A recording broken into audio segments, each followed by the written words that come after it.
I'd like to ask that everyone rise for the singing of the national anthem. Gentlemen, please remove your caps.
Graduates, you may be seated.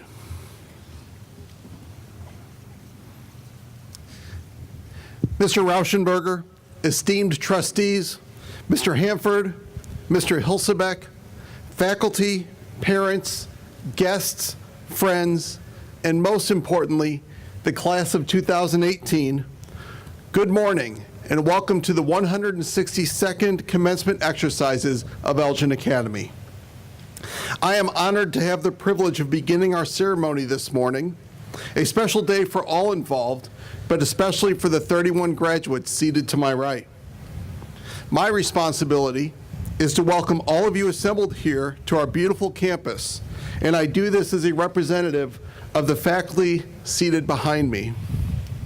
Class of 2018, I take very seriously the responsibility of being one of the last members of the Elgin Academy community who gets to speak with you as a whole.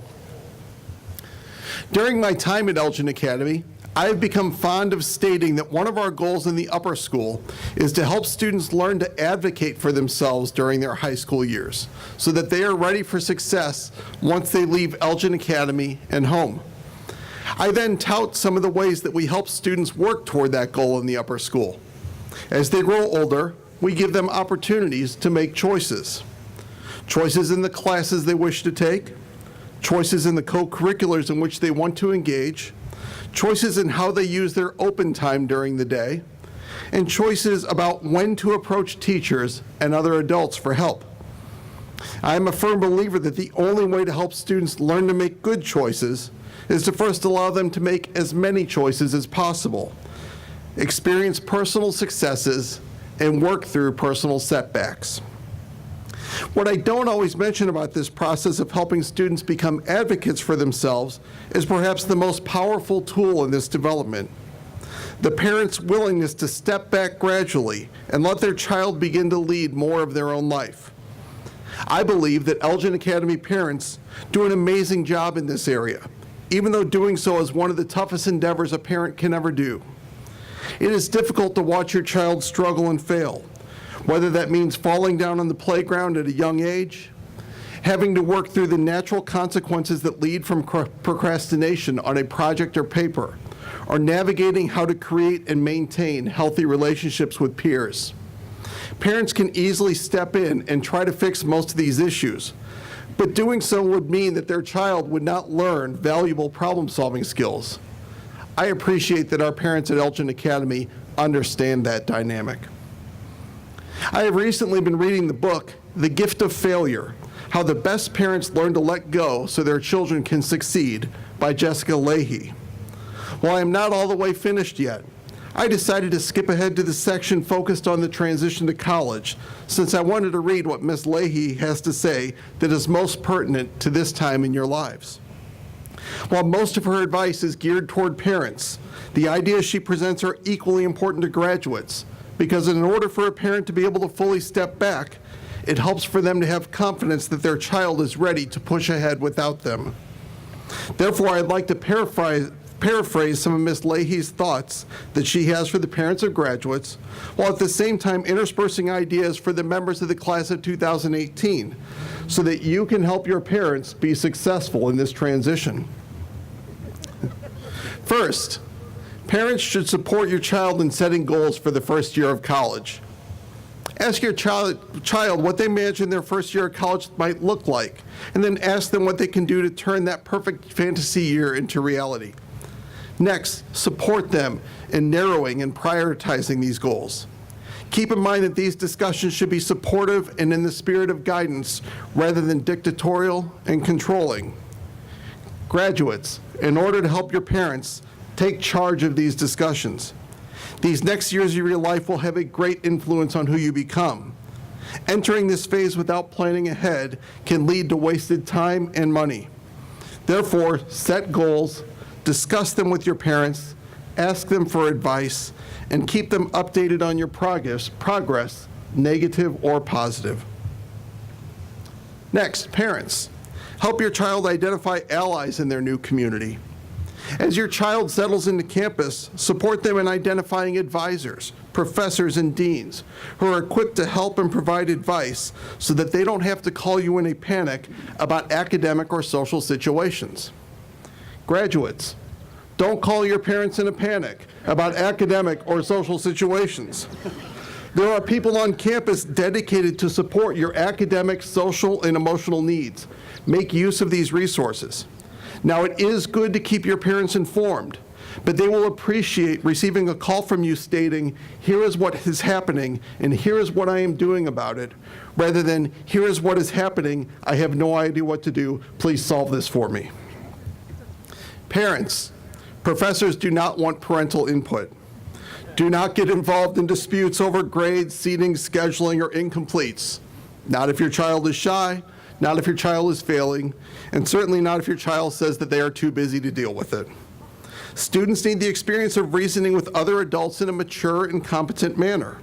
Professors will lose respect for your child if you interfere. Graduates, you have hopefully honed the skills of advocating for yourself while at Elgin Academy. While you will be starting in a community where you don't have the same relationships that you have here right now, remember that your professors want you to succeed, but they also want you to work hard to earn that success. Choose your seat wisely on the first day of class, especially if you are in a large lecture hall. Pay attention when you get the class syllabus. Note your professor's office hours. Even if you don't have a reason to see them early in the term, I encourage you to stop by just to introduce yourself. That way, should questions or issues arise during their class, you have laid the foundation for a relationship in which you can seek guidance. As with before, should issues arise, please inform your parents as necessary, but be sure to let them know how you are working through it. Parents, your children will ask you for help when they need it. Trust that your child will call or text when they need you, and that the frequency might not be as often as you would like. Keep in mind that they will call you more often if you are not the type of parent to jump straight into an inquiry of grades, assignments, and whether or not your child made that appointment to see their economics professor last week. Graduates, call your parents. You have been the light of their life for 18 years, and they will miss you dearly. Have honest, trusting conversations with them. Provide them insights into your experiences. Tell them you love them and miss them, and thank them for playing a valuable role in helping you become who you are today. Graduates, you have exciting journeys ahead of you. From my experience of having worked with your families for these past 4 years, I have confidence that your parents are ready to move forward and giving you control over your destinies.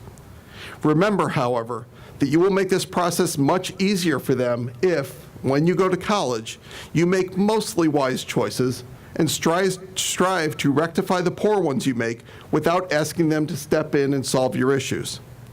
Finally, if you feel that your parent is taking more control than you need, remember that they are doing so primarily out of love for you. Just as each of you graduates high school and matriculates to college only once in your life, they only get to do this once as a parent with you. So they are learning to go along with this as well. You are blessed that you get to share this experience together as a family. Class of 2018 students and parents, thank you for sharing this stage of your life with us. Congratulations on reaching this moment. I am honored to help give you your diplomas today.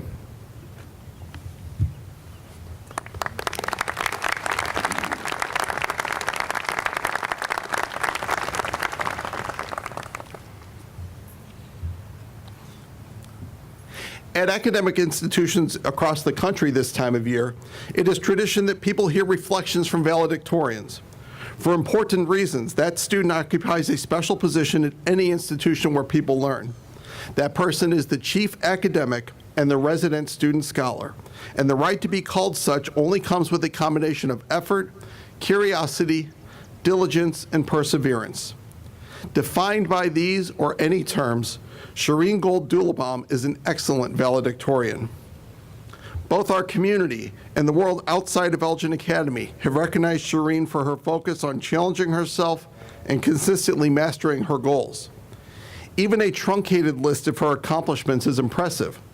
A 4.19 grade point average, school excellence awards in science and music, recipient of the Brandeis University Award for Social Action and the University of Rochester George Eastman Young Leaders Award, a member of the Daily Herald academic team and an honorable mention for their leadership team, and a 4-year Elgin Rotary Club Straight A Award recipient. She is a member of the National Honor Society, the French National Honor Society, the International Thespian Society, an AP Scholar with Honor, an Illinois State Scholar, and a member of the Cum Laude Society. It is clear, however, that Shireen is not motivated by the prospect of earning these accolades. In fact, I imagine that she would not mind just engaging in the learning without all of the recognition that comes as a result of her diligent work and great success. One of Shireen's teachers shared this comment earlier this year that could have been written authentically by any of her teachers. Shireen does her work and comes into class to ask good questions on a regular basis, almost daily. She works at the material and asks for clarification and explanation until she is satisfied with her depth of understanding. Shireen utilizes this blueprint in all that she does. It is a major key in her success. Shireen, we are so proud of your efforts and have enjoyed having you in our classes and in our community. We cannot wait to hear the ways that you will bring your zeal for academics, your boundless creativity, and your innate curiosity to Grinnell College, and know that you will make that fine institution better, just as you have done for us. We cannot wait for you to come back and tell us about your experiences and your impact. For now, though, we are happy that we do not have to wait any longer to hear the thoughts that you will share with us today. It is my pleasure to introduce the 2018 Elgin Academy valedictorian, Shireen Gold-Dulabam.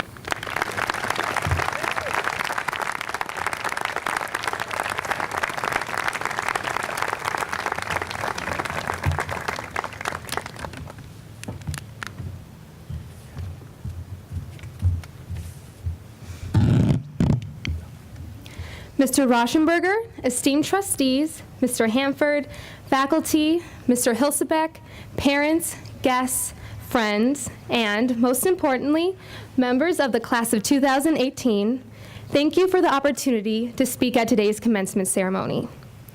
When reflecting on high school this past week as I sat at home, unsure of whether or not I had strep throat, I don't have it, so you don't have to worry, I realized that the moments I will cherish the most are those when faculty members, fellow students, and Elgin Academy families were compassionate toward me and others. Countless times, teachers were willing to meet with me and other students outside of class to answer questions and show genuine concern about our lives. And students across grade levels offered assistance, whether it was helping with a question in a problem set, sending instructions about a homework assignment, or providing support during the ups and downs of life. I believe that every member of the class of 2018 can think of at least one moment when someone showed them thought and consideration these past 4 years, and the class of 2018 has also succeeded in demonstrating the same toward others. This is illustrated by our great service through local volunteer work at PADS and Soup Kitchen, and through countless individual initiatives, service trips to Nicaragua and the Lakota Pine Ridge Reservation, mentorship through Big Brother, Big Sister, involvement in the tutoring program, and the simple acts of kindness that occurred every day. This same compassion is desperately needed in the world right now. Divisions, both in our country and across the world, prevent constructive dialogue and hinder unity and positive change. I could go on and list existing and emerging injustices and crises, but I won't. Instead, I want to emphasize that we need more compassion. As Mahatma Gandhi once said, compassion is a muscle that gets stronger with use. Compassion is not simply kindness. It requires the willingness to look beyond oneself, to really consider another person's perspective, and to understand. With that, cooperation is essential. This world needs more problem solvers who are willing to work together, and we, the class of 2018, have proven ourselves capable of doing just that as well. Through collaboration and advisory competitions during Spring Carnival and the Week of Sustainability, clubs ranging from Art for a Cause to WISE, musical and theatrical productions, athletic teams that succeeded at local, regional, and state levels, and even group projects and partner tests, each and every one of us has accomplished something worthwhile with the help of others. However, the class of 2018 would laugh if I pretended that we are perfect, or as if these past 4 years have elapsed without any trials and tribulations. The class of 2018 knows how all the good accomplished from compassion and collaboration can be jeopardized by misunderstanding, selfishness, fear, and hatred. Therefore, as with anything, we have a choice. According to a Native American elder, quoted by Dr. Rick Hansen in his book on practical neuroscience, "In my heart, there are two wolves, a wolf of love and a wolf of hate. It all depends on which one I feed each day." As we enter this new chapter of our lives, I challenge us all to choose love and empathy over misjudgment and animosity, and cooperation over greed and frustration. Each and every one of us has proven capable of effecting positive change, and I hope we all exemplify this wherever we go. I sincerely believe in the class of 2018, and I look forward to seeing the good that arises from our compassion and collaboration the next 4 years and beyond. Thank you.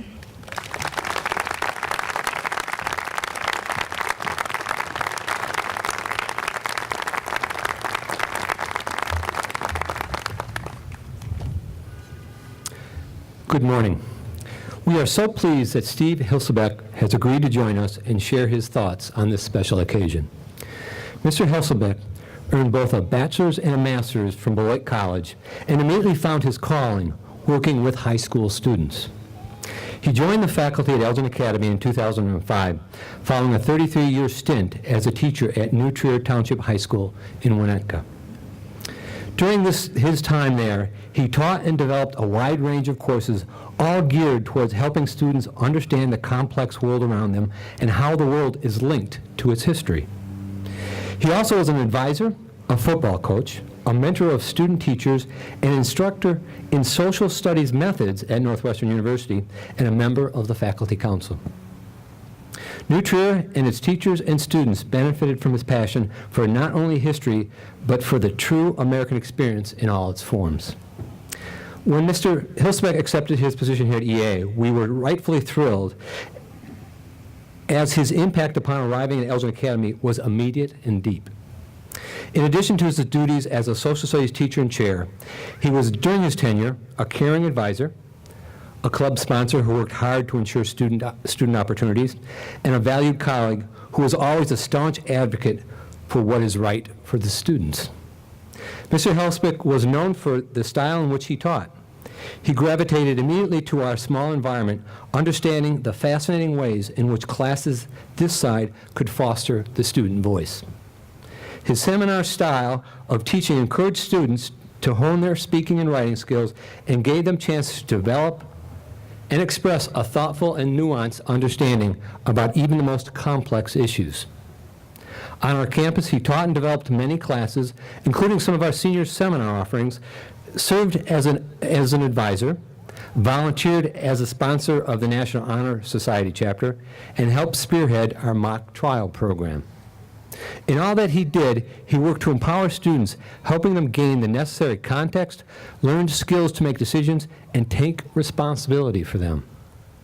He is the perfect speaker for the class of 2018, having taught them last year in his final year at Elgin Academy. He knows this group well, and we are excited to hear his message. Now it is my pleasure to invite Steve Hilsebeck, the 2018 commencement speaker, to the podium.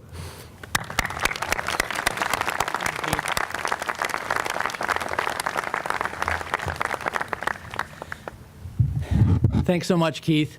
It almost makes me wish I was still back in the classroom. I thought that last year was going to be my last opportunity to be up here on this podium. I'd sort of gradually moved up in the line of faculty members, but never managed to get much past about halfway just because there's so much seniority represented here. So I was really thrilled to be up towards the beginning of the line this year. Mr. Rauschenberger and Elgin Academy Board of Trustees, Mr. Hanford, members of the administration, members of the faculty and staff, especially distinguished retirees, alums, special guests, family members, and friends, it's an honor to be here with you at EA today. Most of all, it's an honor to be here with you, the class of 2018. In my years as a teacher, I attended 45 graduations, the last 12 here on the quad. And as I turn and point my remarks to the class of 2018, I'm reminded of one of the things I loved about my time here. And that is, I know every one of you sitting there. All of you were in one of my classes, some two. Although, Richard, you're an exception, having just come this year. At the first 33 graduations I attended as a faculty member, there were hundreds of students I didn't know receiving a diploma, whose names were unfamiliar to me. It's hard to know everyone in a graduating class of over 1,000. So I hope you appreciate the fact that many of these folks sitting behind me here have had a classroom, an activity, an athletic event, a performance, a community service experience with you. From the time I began here at EA, the student-teacher relationship struck me as something very special. And I want to again thank Seth for hiring me in 2005. I've made some great friendships here, not only with colleagues and former students as well. I wanted these remarks to be practical, by way of offering some suggestions about your life next year, rather than attempt to draft some awe-inspiring assessment of the state of the world. What have I learned from 45 years of teaching high school students in two different places that might be useful to you next year and beyond? What might make your experience next year healthier, happier, but also more productive? As an image to help organize those things, think about concentric rings. First, the closest ring, the people in your immediate environment next year. Second, a slightly larger ring, the actual space or physical environment available to you wherever you land. Finally, farther out still, the time and context in which you live. In short, the personal, the spatial, and the temporal. Let's start then with the personal, the people in your immediate environment next year. You will encounter all kinds of people next year, new peers, professors, speakers, community members, and more. There are two things I've learned from 45 years in the classroom that you should think about in your experience with people next year. Here's a story from my very first year of teaching, 1972, New Trier East High School. One of my assigned duties that year was to monitor a study hall of 40 to 50 freshmen. There was a girl in this study hall by the name of Betsy.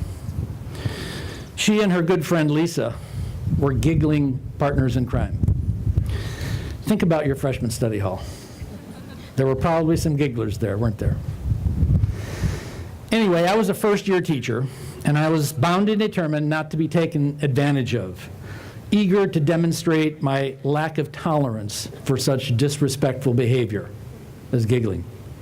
It's where I began to earn my reputation as a stern taskmaster who never smiles. After one too many periods of giggling, I wrote up a discipline notice on Betsy. I remember this to the day. And it said, "Betsy talks too much to ever be a good student." I thought it was clever. It was actually a pretty stupid thing to say. Fast forward a few years. Betsy earned a PhD in psychology. She's a university dean. She has a psychotherapy practice. And just to make my point about my stupidity even clearer, she's a published author. It is a mistake to judge people too quickly. That's the first thing I want you to consider. There will be many opportunities next year to pass judgment on your peers, on your professors, on office personnel, on speakers. We all know about first impressions, but even first impressions are snapshots, tiny moments in time that may or may not be a sound basis for making a judgment. So don't make the same mistake I did. At the same time, I should tell you that Betsy and I became friends over the 45 or 46 years that I've known her. Making a mistake won't doom a relationship, but stay committed to understanding those around you. Relationships take time and a listening ear. That's the second thing, a listening ear. Second thing to consider in your interaction with the people in your orbit. Listen more, talk less. Or at the very least, listen more, text, tweet, and post less. Okay, there was my age. I started teaching way before texting, tweeting, and posting entered the lexicon. But I learned early on that listening was more important than talking. Poet and teacher Theodor Rutke said in one of his notebooks, "To the extent that I talk, I am a failure as a teacher." I'll acknowledge the obvious. Teachers do like to talk. And I had to fight the temptation that even as I knew deep down I had to fight that temptation, even though I knew deep down that helping students find and develop their voice and their confidence was clearly the most important thing that could happen in a classroom. And the key to that is listening. You as students have to continue to be better listeners. We all do. You don't really learn anything when you're talking. You have to first listen in order to formulate what you want to say. In a metaphor I used to like, before the carnage of school shootings, listen, don't just reload. Most of the time when we should be listening, we're just thinking about the next thing we want to say. That's certainly true in public discourse today. We talk a lot about the need for public speaking skills in schools, but we need public listening skills even more desperately. And yes, we do want to talk. We do want to express our convictions, to convey a point of view. Texting, tweeting, and posting are particular kinds of talking, and only rarely contribute to greater understanding and learning. I would hazard to say that most often when we text, tweet, and post, it doesn't really bring us any great joy. If anything, it raises our blood pressure and ramps up the anger, whether the subject is personal or political. If you do listen, it will create in other people the need to listen to you. Listening is a way of creating and strengthening relationships. Listening is a way of creating the circumstances in which you will be heard. One of the things I really liked about teaching at EA was that I could have my own classroom after having spent 33 years kind of roaming from classroom to classroom in a building, and turn that space, my classroom, into a space that I enjoyed being in and hoped my students did as well. One of the ways I did that for many years was to invite students to write quotes on the wall in the classroom. It was a project I originally called Historiograffiti. I've had dozens of conversations with students over the years about those quotes. One of the quotes on the wall was added by Julian Romano. Many of you know the Romanos. I had all 3 Romano children in class, a very EA thing. One was an advisee. Julian was in my senior seminar class on moral philosophy, where we like to try to make a practice of engaging in dialogue rather than debate. Julian wanted to add a quote that we like to use in class. It goes something like this: "You should speak with the expectation of being heard and listen with the possibility of being changed." I was really happy to see that one on the wall. It's only when you listen that you grow intellectually and personally. At the risk of negating what I've just said, I'll add this caveat.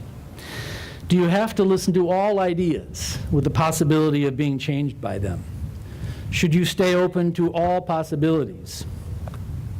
You probably know that white supremacist alt-right groups are increasing their presence and activities on college campuses. You will no doubt encounter them next year. What about them? Their ideas. Let me just say that there are some ideas you don't have to listen to. Ideas that deliberately foster hate and intolerance. Neo-Nazism, white supremacy, hateful xenophobia. Those ships sailed long ago. Human evolution has progressed well beyond the point where ideas that are empirically rooted in ignorance and tribal hatred have been consigned to the trash heap of history. They are devoid of any intellectual or moral legitimacy. That doesn't mean there aren't folks who still troll in the stink of history, but the stink of hatred, rather, but history is emphatically not on their side. So no need to give the benefit of the doubt to neo-Nazis. On to a brighter subject. What about the actual physical space, the environment in which you find yourself? This is the second thing I'd like you to consider. My first teaching experience was in a very large high school with an equally large and somewhat imposing physical structure. Parts of it looked like a factory, frankly, from 1900. Most days I rarely got outside, and when I did, I actually found myself sort of involuntarily taking in deep breaths of fresh air. I looked forward to the days when I needed to leave the building for some reason. When I came to the academy, one of the things that I loved most was just walking here to Sears Hall for lunch, just absorbing the visual beauty of the quadrangle. These 2 beautiful trees, for example. It's really a great space. Parenthetically, our older son went to Kenyon College for his undergrad, and if you've been there, you know they have Adirondack chairs all over their quadrangle. I think we might want to consider Adirondack chairs out in our quadrangle, Seth. Wouldn't it be great? Great place to read. There were other aspects of teaching at the academy that brought home the importance of getting outside. The second thing to think about. Trip week, for example. My first trip week experience took me to Virginia, where we went caving, kayaking, and biking through oak pine forests. Caving I can do without, but kayaking and biking were a lot of fun. My favorite trip took us to the Pine Ridge Reservation in South Dakota and to the Badlands. Some of you had that experience of sitting in what they call the sanctuary in the Badlands. silence, stillness, quietude, or having lunch at Black Elk's granddaughter's home overlooking Black Elk's cabin and the hills and washes of that landscape. It really was restorative. Or sitting under the majestic pines at Manitowish, another beautiful trip week setting. It's probably telling that my least favorite trip week experience was the Baltimore urban outward bound trip. Backpacking in the city, listening to the traffic, is really not a good substitute for backpacking in the woods and listening to the wind, that's for sure. I've been reading a lot in retirement. One book I found fascinating was The Nature Fix by Florence Williams, is her name. Her work was a 2-year project looking at the scientific research into the effects that nature has on us. A variety of botanists, neuroscientists, psychologists, physicians are now working to measure the effects that being outside, being in the wild, have on our physical, mental, emotional, and even cognitive health. There's a growing body of evidence-based research that reminds us of the power of being outside, the power to lower your blood pressure, to lower the stress hormone cortisol in your blood. Governments in South Korea, Japan, and Finland invest heavily in their woods and forests, not just for their economic returns, but for their social return as well. Williams reports that Korean researchers have found the immune-boosting killer T cells of women with breast cancer increased after a 2-week forest visit and stayed elevated for 14 days. People who exercised in nature achieved better fitness and were more likely to keep exercising. Unmarried pregnant women in forest prenatal classes significantly reduced their symptoms of depression and anxiety. And of course, the United States probably invented the idea of the national park. There's a good reason filmmaker Ken Burns calls them America's best idea. But we live in an age when the bounty and beauty of nature are less available, especially to children. In an era when security concerns make many people retreat into indoor cocoons, and when digital technology makes the idea of free-range childhoods increasingly rare, you need to seek out opportunities, as Florence Williams puts it in her book, to go outside often, sometimes in wild places, bring your friends or not, breathe. You'll be in school, but don't always be in your head. Encounter the world in all of its natural beauty. You should remember recess, and so should school reformers, by the way. You will be happier, healthier, and also more productive. Finally, one last thing I'd like you to think about. I was a history teacher for 45 years, and the coin of the realm for historians is context. What's the meaning of a particular event or development or movement in the larger historical context of time? Those of you who had AP history courses will remember that continuity and change over time is one of the major historical thinking skills. At least I'm hoping you remember that. What, in other words, is the big picture? In our best moments, we teachers are cognizant of the big picture. Although big picture of student growth, not short little individual moments in time, especially not those momentary lapses, but rather what happens over time to a student. What's the trajectory of an individual student? For almost everyone, it's growth, development, progress, transformation, and realization of promise and possibility. I certainly saw this in 45 years of teaching students, and certainly saw that time and again with you all. But, and this is my main point, this is also true of the world around you. How do you find yourself thinking about the state of society and the state of the world? In 1972, the year I started teaching, the comedy group National Lampoon recorded a parody called Deteriorata. Those of you my age may remember it. Some nods out there. Among the lyrics of this poem were the lines, "The world continues to deteriorate. Give up." Now, that parody was funny in a sort of a dark humor kind of way, but it does capture the mindset of too many people, a mindset that too many people carry around. Pick up a paper, turn on the news, check the blogosphere, listen to your neighbor.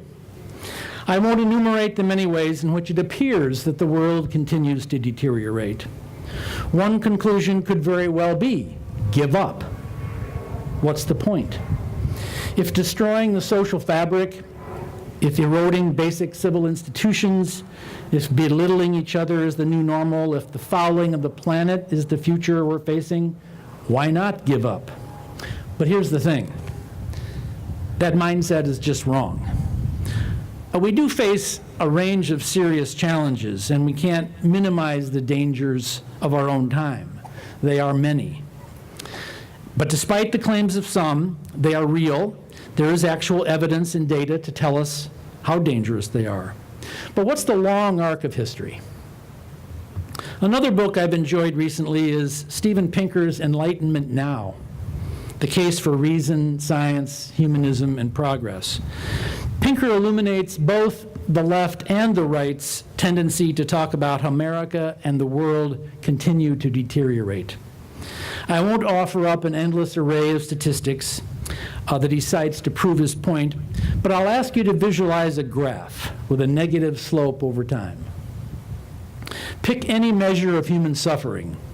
For example, a human being's chances of dying violently, a human being's chances of living in extreme poverty, the number of hours worked per week, the number of executions, undernourishment. Every one of those measures has a negative slope. Some measures approach zero. You wouldn't believe it by reading the headlines, though. In one of Pinker's more telling conjectures, he says this: what if the headline tomorrow were to read, "Number of people living in extreme poverty fell by 137,000 since yesterday"? Well, that headline would be true. And what's even more remarkable, that headline would have also been true for every day for the last 25 years. Now picture a graph with a positive slope over time. Pick any measure of human well-being. Measure number of years of schooling, literacy rates for girls, number of countries decriminalizing homosexuality, life expectancy, global well-being as measured by something called the well-being composite. Let's just take that last one, the well-being composite. It combines measures of longevity, income, education, height, which is a stand-in for health, democracy, among other things, going all the way back to 1820. Global well-being has a steadily positive slope. It's not that news headlines are fake news. That claim is a disturbing ideological shibboleth spread by those who don't understand the difference between belief and evidence. The headlines are true, but they're news. By definition, the exception, not the norm. Whether you believe the universe continues to deteriorate, or whether you believe that life continues to improve thanks to the efforts of fallible but very humane beings, how you think about this has a powerful impact on how you live your life, what you choose to do with your life, how you think about the present moment, your happiness. So remember to put yourself in historical context, not as an excuse to sit back and just be glad you don't live in 1600, but as another way of understanding your own time. These things I've asked you to consider will not be easy. Withholding judgment, disconnecting and seeking respite in nature, understanding the arc of history. What's easy is a satirical jibe that gives you a moment of smug personal satisfaction. What's easy is never lifting your head up from your screen of choice, or book of choice for that matter. What's easy is a glib cynicism about society or the world you live in. So no, this will not be easy. And finally, one could take these four notions: don't judge, listen more, get outside, think big picture, as a prescription for a kind of passive disengagement. Sit back, be by yourself, understand the long arc of history from afar. On the contrary, these are all elements for and useful in a full-scale engagement with the challenges of today. Refraining from knee-jerk judgment and listening first will mean you learn and understand more. Regular walks in the woods will help you be more creative, less anxious, more open to possibilities, not to mention healthier. Grasping context in the big picture will not only foster gratitude in you, but also the reassurance that the hard work of many others who came before you produced measurable progress in the world. Please do not surrender your power by giving in to the cynicism and pessimism that actually takes your power away. We need your voice, we need your participation, we need your commitment urgently. It is your responsibility, it is your generation's responsibility to carry the torch even further, continuing the noble endeavor to make the world safe for human flourishing. Congratulations to each of you in the class of 2018. Good luck wherever next year lands you. And thank you again for the opportunity to be a part of this very old tradition here on the Hill. Thank you.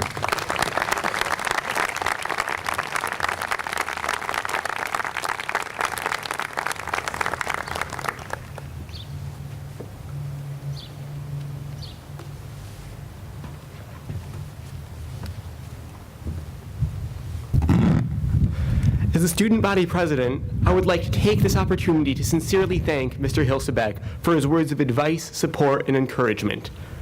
In addition, we are so thankful for your willingness to speak to us today.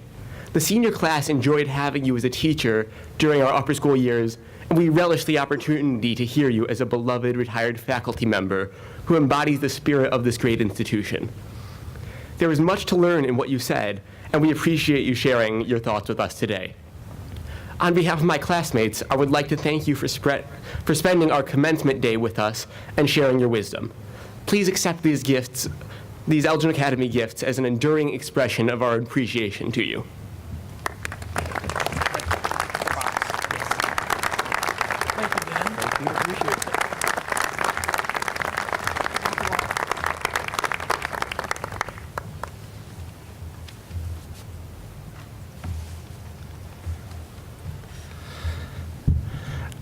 As a side note, before I jump into the awards, I'd like to say that I thought when you became head of school, you didn't have to follow Shireen and Steve Hilsebeck. Tradition has it that the first of the two awards given at each year's commencement is the Mother-Daughter Award, a recognition given to the, quote, girl graduate who best typifies the ideals and character of Elgin Academy, unquote. The faculty decided this award a few weeks ago, and the recipient will be a surprise to them as well. This year's winner has married a high level of academic success with tremendous service to others, both in and out of the classroom. She has a remarkable list of academic accomplishments, internal and external awards that span the disciplines, and co-curricular activities, and an innate desire to serve others. This service has taken many forms. She is a questioner, someone who asks things to better those around her. She might be asking something we ourselves don't know. She may make a query we haven't even yet considered. And in all cases, she is likely asking a question that will help someone else in some way, either today or tomorrow. At the same time, she's a doer, someone who leads others by example, always willing to get her hands dirty, sometimes literally, in order to pave the way for meaningful change. She is above all an example for those around her. All of her questioning and doing ultimately serves the community around her by pushing us, helping us gather information, and making us think. This year's winner has shown on our courts, on our stages, and in our classrooms for her entire upper school career. Quotes from her advisor letters, even those penned when she was much younger, demonstrate exactly who this most sincere young woman is, both in our community and outside of it. They refer to her customary positivity and involvement, her consistency, her humility, and her deep sense of commitment. Even back in 9th grade, her teachers saw her enthusiasm for learning, her involvement in many activities, and her kind demeanor towards others. Shireen Gold-Dulabam has been remarkable since before she arrived in our upper school, and she remains so to this day. She has earned a list of awards and accolades so long that it challenged Ms. Flugel to fit them on her transcript. These awards cover her studies specifically in French, music, science, theater, and her general academic aptitude and achievement. In addition, she has won awards for her leadership, community service, and journalism. There is barely an area in which Shireen has not been recognized.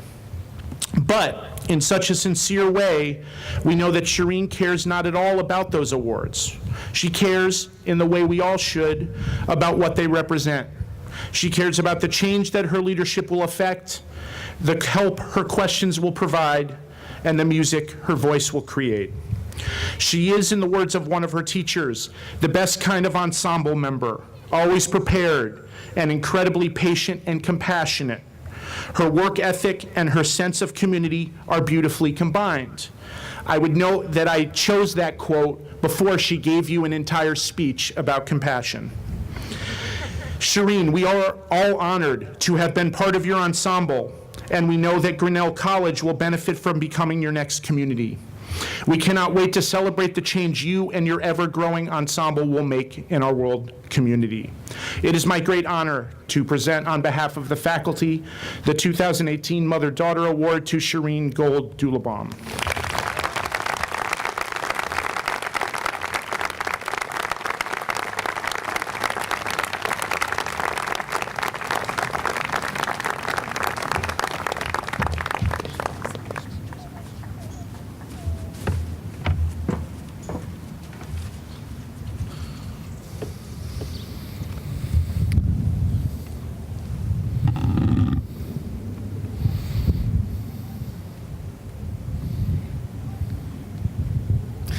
The Aura L. Pelton III Award is presented to the boy graduate who best typifies the ideals and character of Elgin Academy. The recipient of this award was selected by the faculty by secret ballot, and this announcement will also be a surprise to them. Partially because I am a mathematician, and partially because I understand this young man is also a mathematician, I have chosen to couch this presentation in the form of a mathematical proof. For any proof, we first need a given statement. The tenets from Elgin Academy's Portrait of a Hilltopper will be our starting point. According to this credo, a hilltopper is secure in themselves, disciplined in their thinking, creative in their collaboration, compassionate toward others, and dedicated in their efforts. I will now begin to prove why this student best typifies these ideals using his accomplishments as well as comments from his teachers as the postulates and theorems to support my argument. I will also rearrange the tenets of the Portrait of a Hilltopper so that I can present this proof in a way that will keep you guessing at his identity as long as possible, because that is part of the joy in presenting this award. However, it may not take too long for some of you to determine the subject of my proof. This young man is disciplined in his thinking.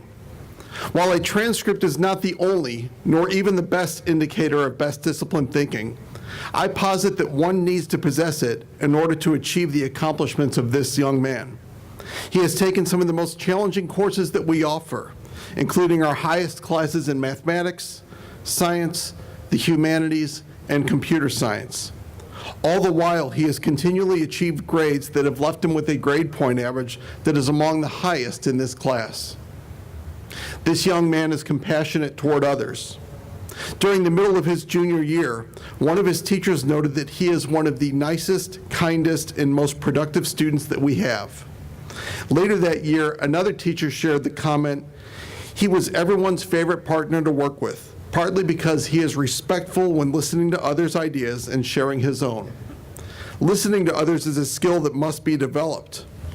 Mr. Ellsman. And unfortunately, we live in a time when many people would rather do talking than listening. It takes compassion to value what other people have to say, and it speaks highly of this young man that his peers recognize him for this honed skill. This young man is dedicated in his efforts. He enjoys engaging in such intellectual endeavors such as Worldwide Youth in Science and Engineering and the Scholastic Bowl team, spending hours upon hours studying and practicing not only for his own benefit, but also for that of his teammates. This young man is creative in his collaboration. One of his teachers noted that he has a willingness to think out loud and work through complex questions with others. He has collaborated successfully with peers in his classes, as well as with the Elgin Academy soccer and tennis teams, the Elgin Youth Symphony Orchestra, and even in this last semester of his upper school career as a member of the Encore Singing Ensemble. This young man is secure in himself. Transitioning to a new school can be daunting. This is magnified if that transition is during the middle of a school year, and especially if you attended a school on a scheduling system that does not mesh well with ours. However, this young man had the maturity and security to make this transition as well as any student I have ever seen.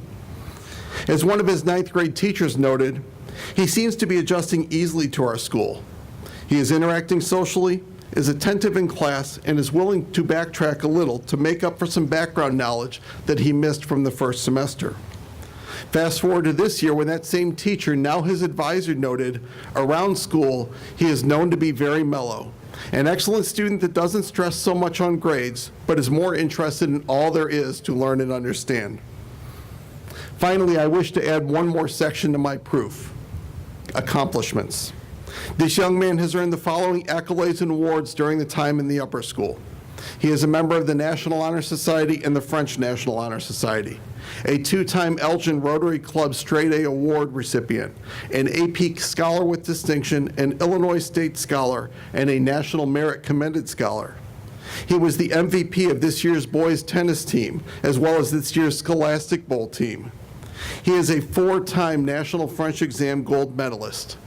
Last night, he was honored with School Excellence Awards in both French and mathematics. So now comes the time to conclude my proof.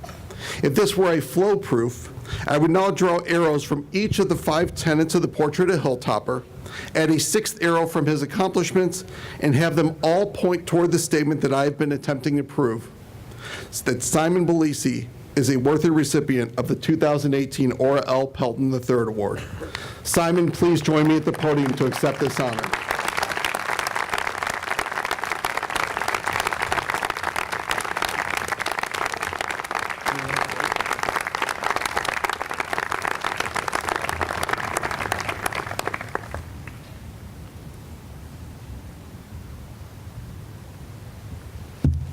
Graduates, you may join the choir.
This way, stringing us along.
The time has now come for us to celebrate with the class of 2018 the completion of their upper school experience. Joining us today on behalf of the EA Alumni Advisory Board will be two alumni, Ms. Karen Cope-Bundrant from the Elgin Academy class of 1991 and Ms. Amelia Deering from the Elgin Academy class of 2017. They will be welcoming each of today's graduates into the ranks of the Elgin Academy Alumni Association. In a moment, I will signal for the first section of the Elgin Academy class of 2018 to rise in preparation for the conferring of the diplomas. First, I am pleased to introduce Mr. Jim Kidston, the senior member of the distinguished Elgin Academy faculty. Mr. Kidston is completing his 38th year of teaching on this campus. Thank you, Doug. Ladies and gentlemen, Chairman Rauschenberger, on behalf of Mr. Hanford, the administration, and my teaching colleagues, it is a genuine pleasure and an honor to inform you that these candidates for graduation have successfully completed the prescribed course of study as approved by this faculty and are therefore entitled to receive an Elgin Academy diploma. We, their teachers, proudly recommend them to you for the conferring of the diplomas and assure you that they are ready to use the knowledge that they have gained here in order to lead their lives with confidence and compassion.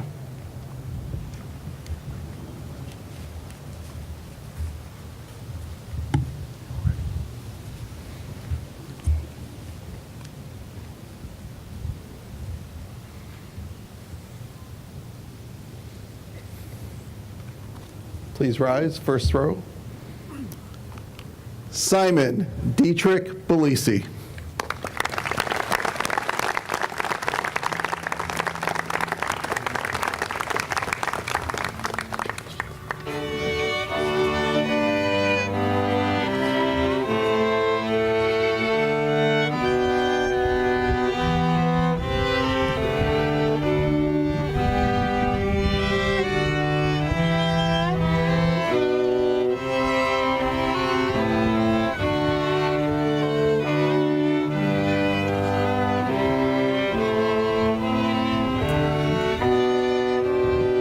Maxton A. Brahman.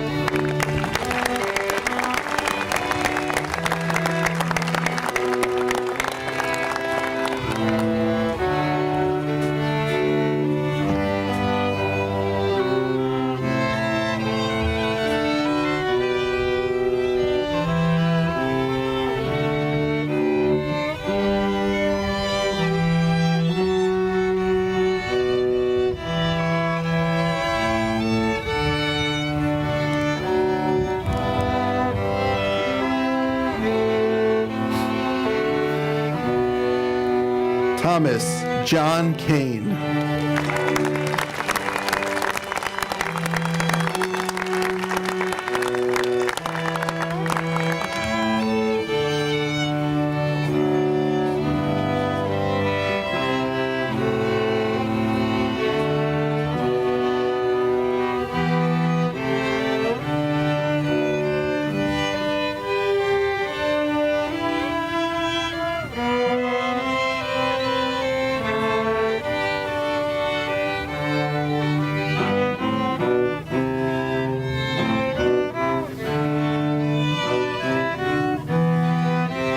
He Kan Chow.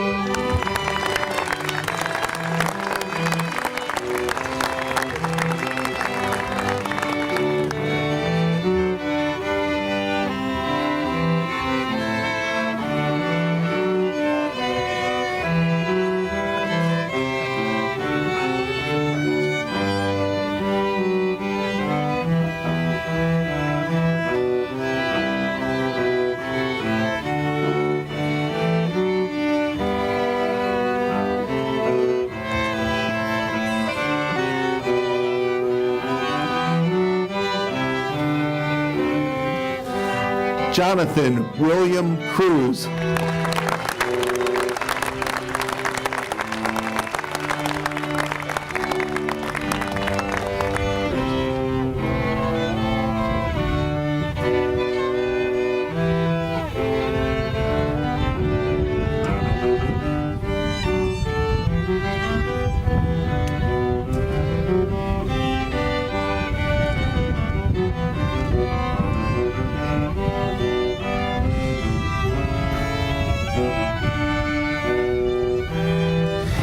Gina Crystal Sway.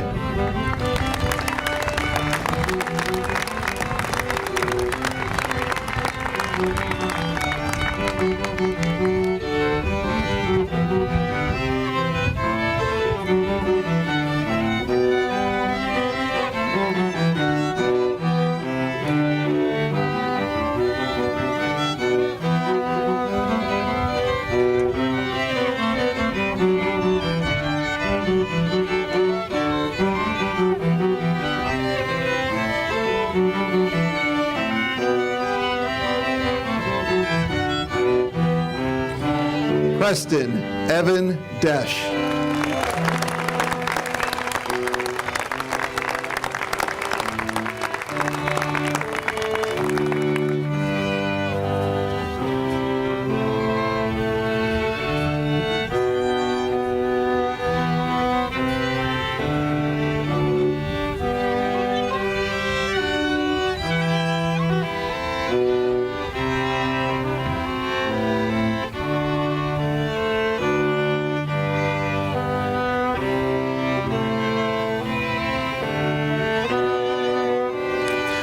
Morgan Paige Donahue.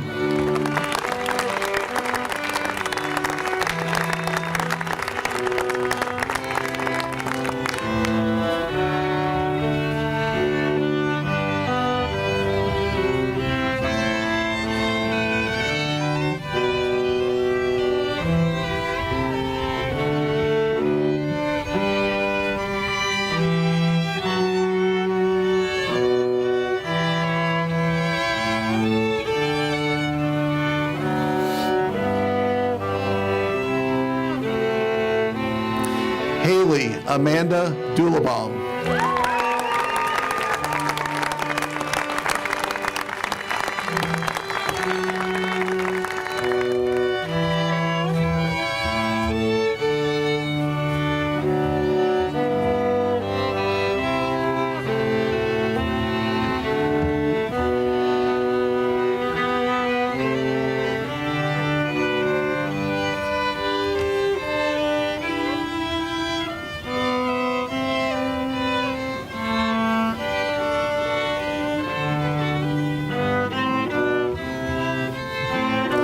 Shireen Gold Dulabaum.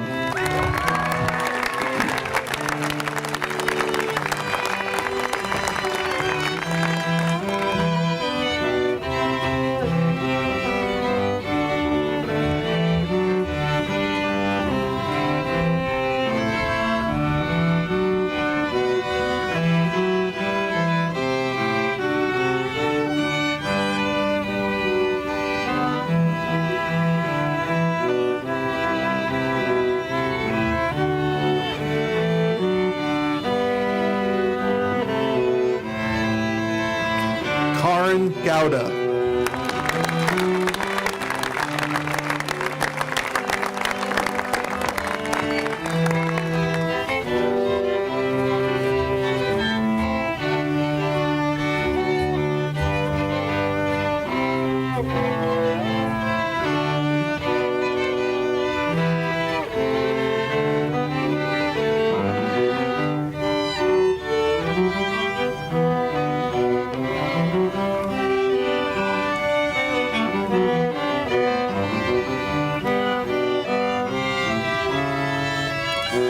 Prithvi Raj Gudapati.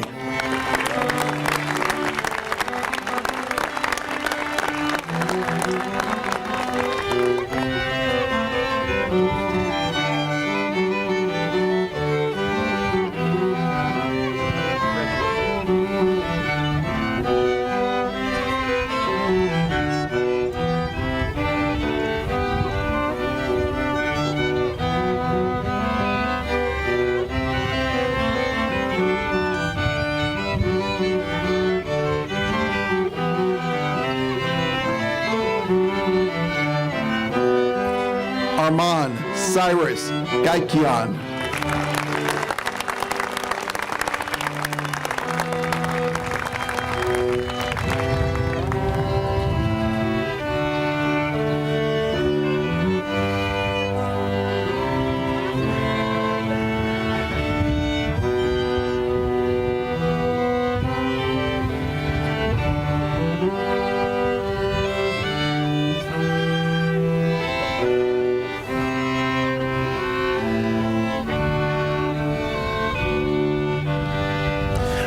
Jordan Allen Hare.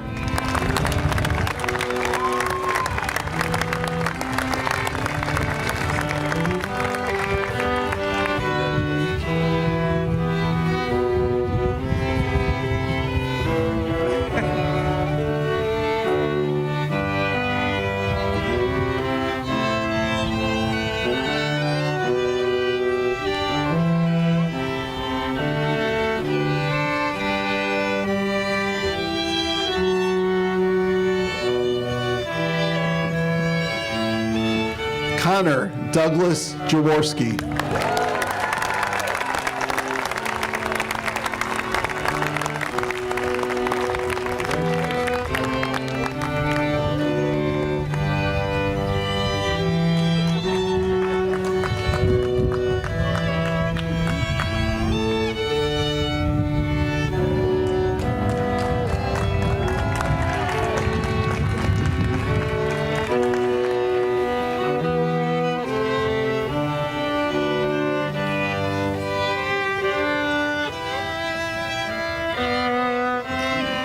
First row of graduates, you may be seated.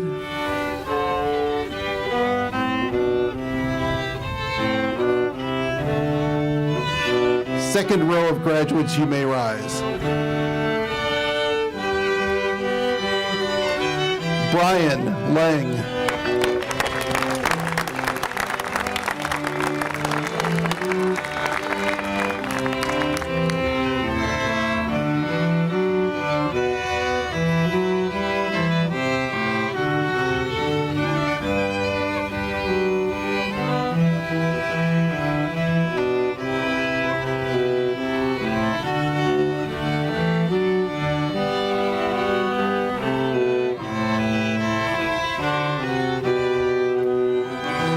Sinran Liu.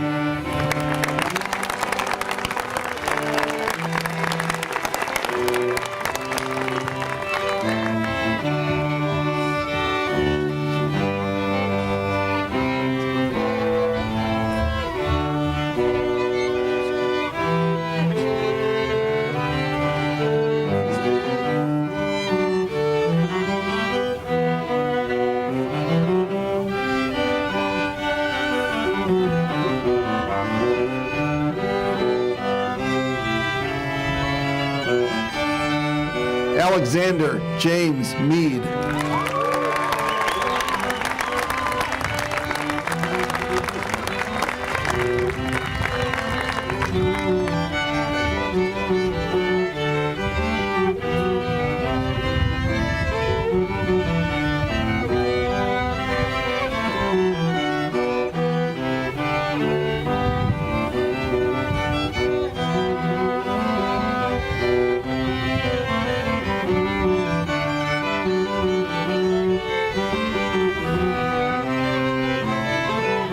Tegan Cynthia Moore.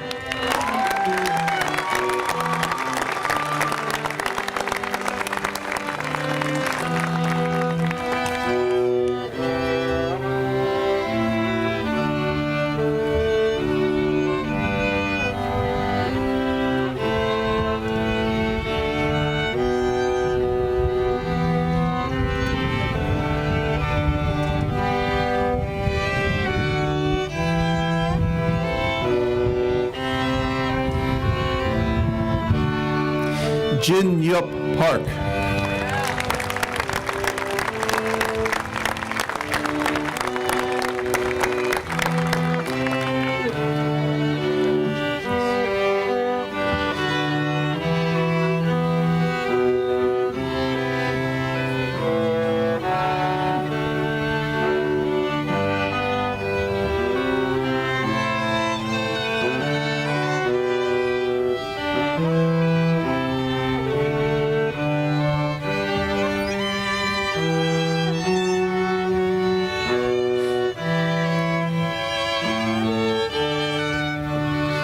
Pranav Sai.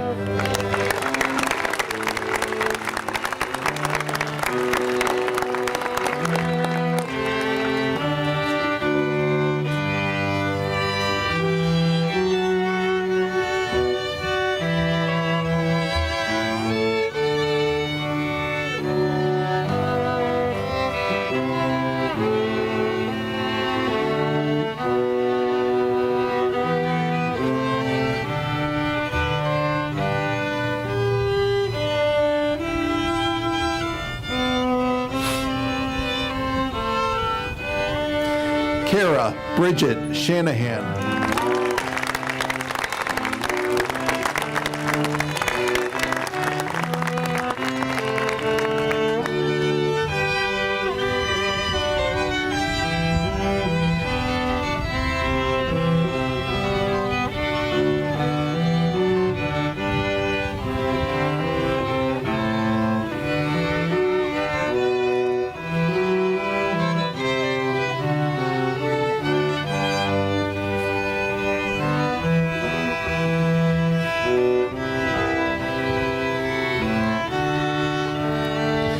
Caitlin Padma Sharma.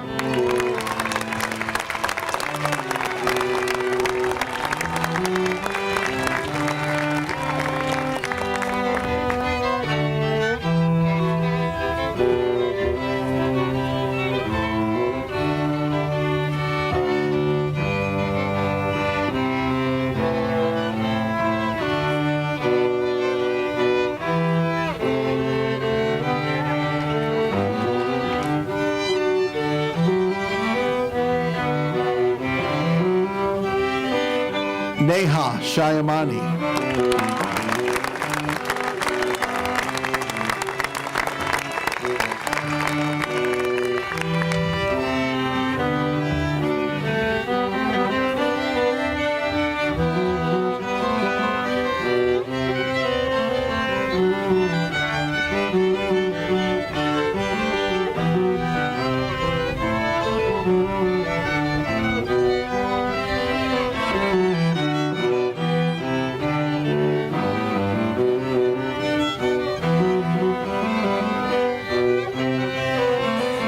Benjamin Sandy Simon.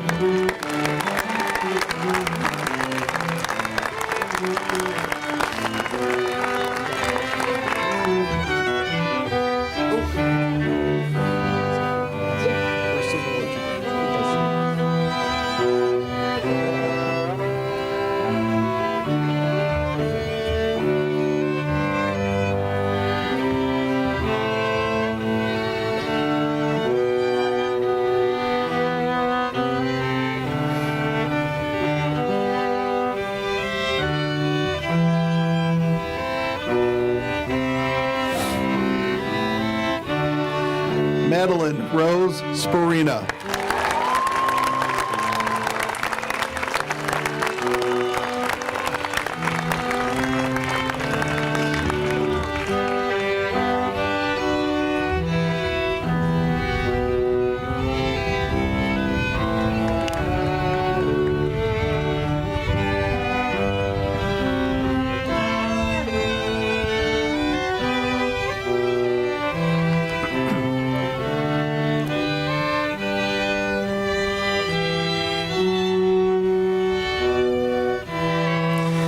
Madison Thiede.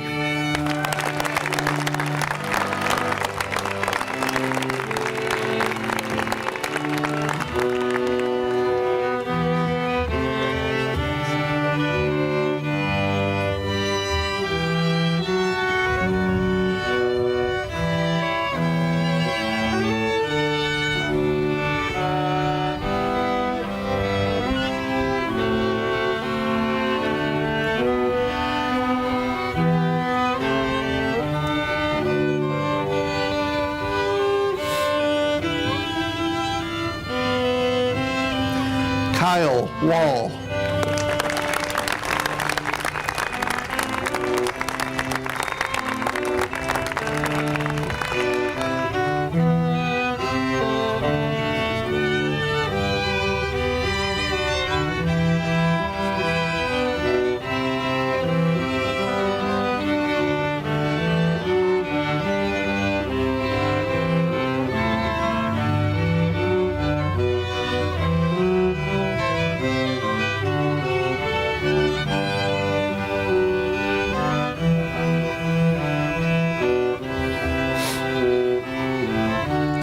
Kyrie Shu.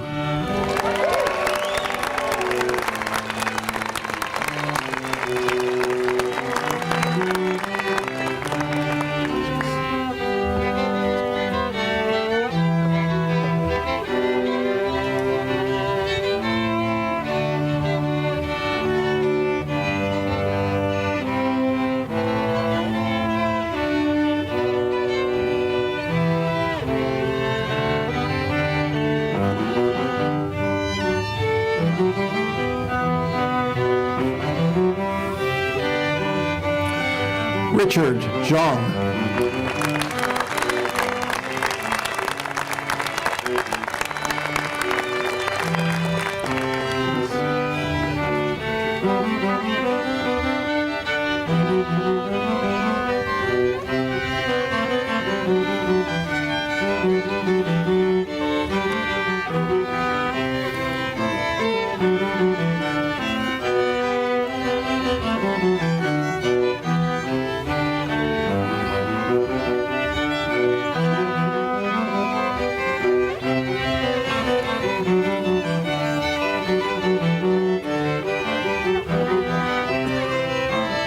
Would the first row of graduates please rise again as we recognize the class of 2018.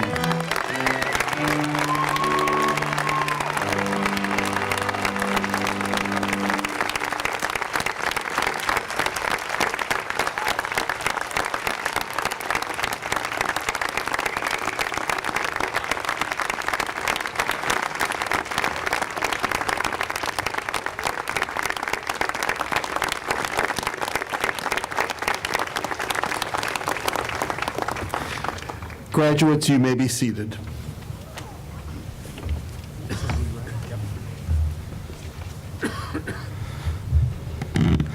I give a lot of speeches in any given year, many of them to groups of people who aren't all that interested. But never is there one where the recipients are less interested than right now.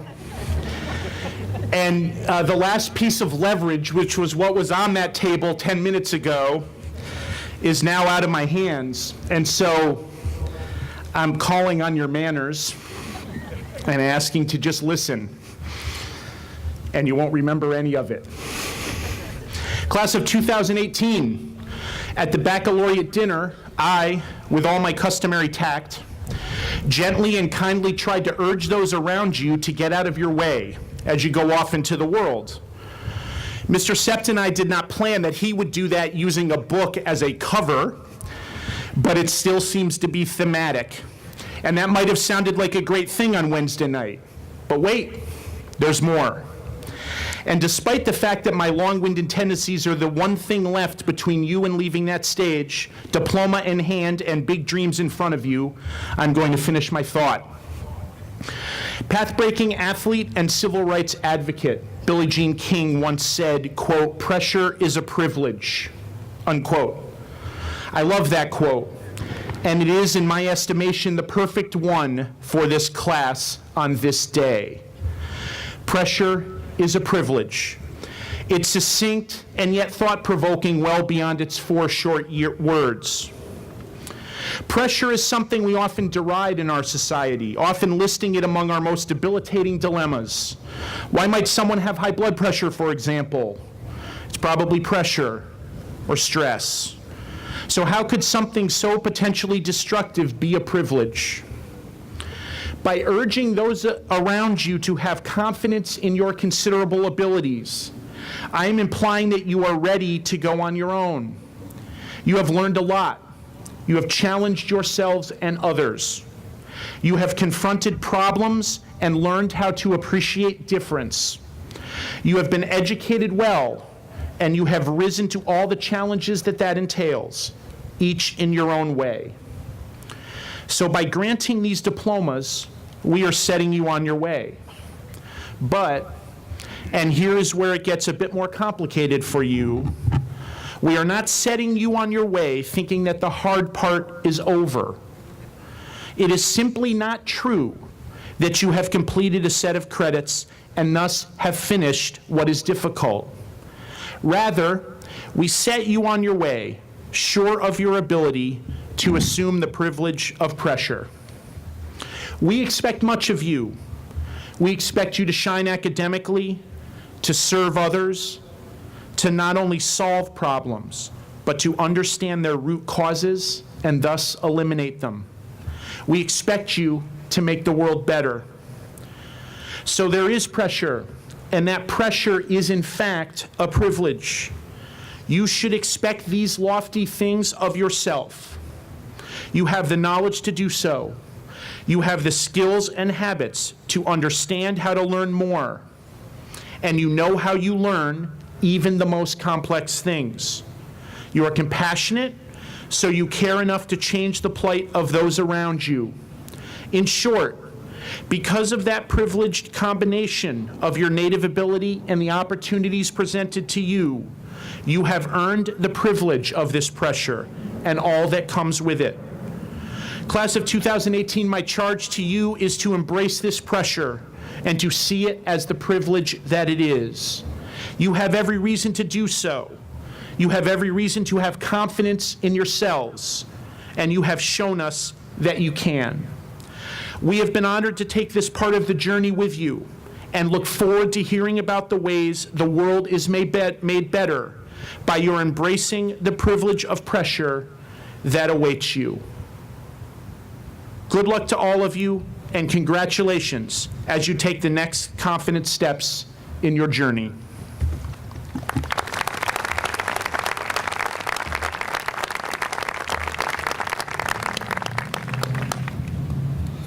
Graduating members of the choir, please join the ensemble. We will invite everyone to stand to sing the Elgin Academy hymn with us. The words and music are in your program.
You may be seated.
As our commencement exercises come to a close this morning, congratulations once again to the class of 2018 and their families on behalf of the Elgin Academy faculty, staff, administration, and trustees.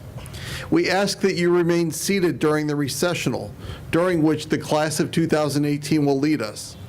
After the receiving line, if your family wishes to have an official photograph taken with your graduate, please assemble near the Elgin Academy sign on the gymnasium. We also welcome you to join the reception under the tent, thanks to the gracious work of dedicated parent and students.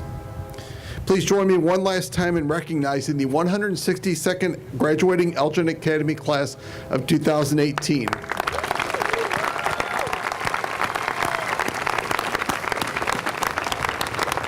Graduates, you may rise.